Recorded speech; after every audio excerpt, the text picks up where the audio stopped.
Hey everyone, Jack here from Forbidden Planet Camden on another Wednesday for another new comic book day. There's quite a lot. It's quite a lot on the shelf this week. Not all of it is stuff that I'm picking up today. A lot of it is honourable mentions for series that I've either been picking up in trade that are wrapping up that I'm excited about, or new number ones that again I'll probably end up picking in trade but are worth having a look at on the shelf to see if it's your bag, and obviously variants. Let's kick off with some number ones. Probably the biggest release of the week for me personally is the new history of the DC universe. This is a 4-issue series celebrating 90 years of DC Comics, which is an incredible anniversary. It's definitely something to celebrate, and in order to celebrate that, DC have decided with Mark Waid, the wonderful Mark Waid, to make sense of DC. They're using this as a chance to clip the canon and make it easier for people to understand where the current DC comics are in the scope of the history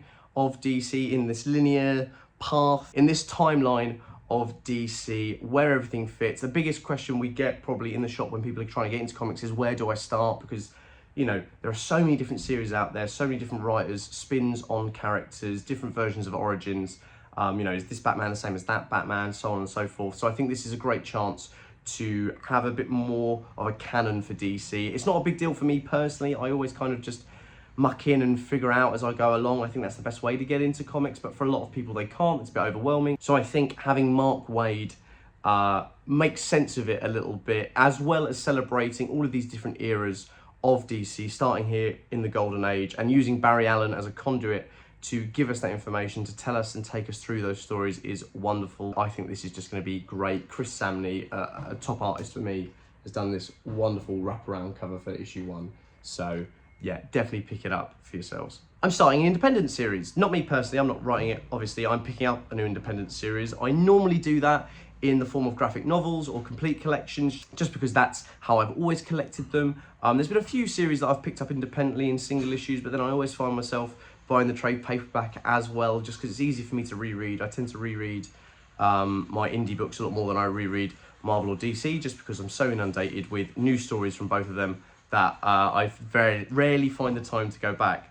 But I am picking up News from the Fallout issue 1 by Chris Camden and Jeffrey Allen Love. It's a nuclear holocaust. It always is when it comes to apocalypses nowadays. It makes sense. Writers and creators tend to draw from the current cultural zeitgeist and news cycle when it comes to creating series. But I don't think that's a bad thing whatsoever. This is a sci-fi horror book. I think horror is the best foundation for bringing us stories that we don't always realise aren't horror stories. I think it's an incredible tool in literature to place characters in situations that are hyperbolic and overzealous but are very relatable, because fear is something that we all have. It is something that is in all of us at one point or another, some more than others, and it's overcoming that fear or succumbing to that fear, which is such an integral part of the genre.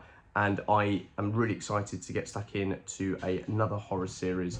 The inside of this book looks wonderful. Jeffrey Allen Love, completely monochromatic. I love the style of this book. It's eerie, it's 60s film grain vibe is just wonderful, and I can't wait to get stuck in. Now, my ongoing series, the penultimate issue of DCX Sonic, issue 4. It's been such a brilliant series. It's such a love letter to both IPs, to all of the Sonic characters and to all of the DC heroes as well, and it's just been class every single issue. I'll be sad that it's ending next issue, but there is still one to go, so I'm sure it will hold pace as it has done for the first 3. But yeah, if you're picking up DC Sonic, that's on the shelf this week as well. Predator Spider-Man issue 3 is also out this week, another ongoing miniseries that I've been thoroughly enjoying.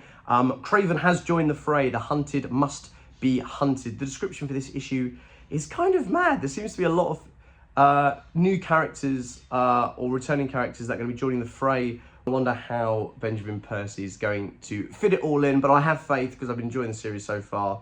Thanks again to Ash and Croydon for recommending issue 1 to me ages ago. There have been second printings of issue 1, so if you're still interested in the series, there is time to go and pick it up in singles before you have to wait for a trade. So yeah, Predator vs. Spider-Man. Spidey really can't catch a break this week because we also have Spiderman Wolverine issue 2. The first issue was massive. It kicked off with such a big bang. I loved it. Carrie Andrews, obviously, I knew it was going to be mad. I just didn't know how energetic, how frenetic, how well placed the art was going to be. It's a really well thought out book. Like the scripting and the way Kerry Andrews has laid out the book, it just looks great. It's so engaging, and there isn't a single wasted panel in here. So issue 2, I'm just so excited for.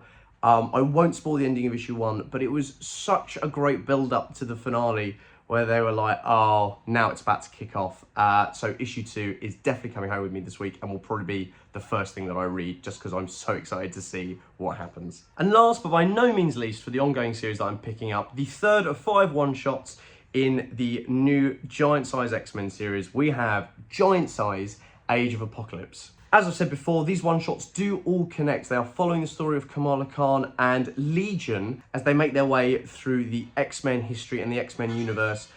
Age of Apocalypse is a brilliant series. I don't care what anyone says. I absolutely adore it. I was very luckily, very generously gifted the Age of Apocalypse omnibus by Mr. Daniel Ling, a regular customer here at Forbidden Planet Camden. He was doing a clear out and he gave it to me. So that was the first time I was able to read it all completely chronologically, and it's just as mental as I remember it was picking up bits and pieces as a kid. It's a phrase I seem to be saying a lot. I remember when I was a kid at the moment, because we're in the spat of all of these anniversaries and celebrations and centenaries and 9 decades of DC and 50 years of Giantsize X-Men, which is crazy to think about how long these characters have been with us, because it's not that long in the grand scheme of human history, but it is an immense amount of time for our lives. You know, I've always had comics.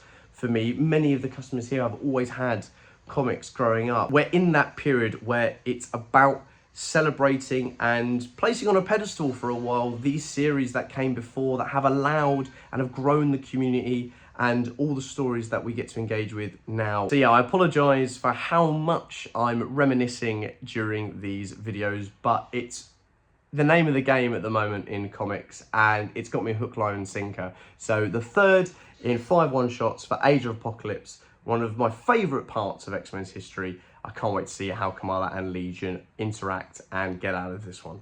Now we have some honourable mentions for things that I'm not picking up in this format, I already own myself, or I haven't quite decided whether or not I'm going to pick it up because I need to be a bit more sensible with my money, but I very rarely am. Starting with a variant from 2 of my favourite artists, inking creators out there, the Dodsons. Terry and Rachel Dodson have done this wonderful 1 in 25 variant for Ultimate Spider-Man issue 18. There are plenty of variants available at Forbidden Planet. We have access to loads of incredible art variants for your favourite comics, so definitely go and check them out at your local or on our website, forbiddenplanet.com, where you can see the entire range available for every comic that comes out each week. The end of a series that I'm picking up in trade that was recommended to me by Vic, Ultra Mega issue 9, James Harren's series. I haven't read any of the second part since it came back from a hiatus. I've only read volume 1.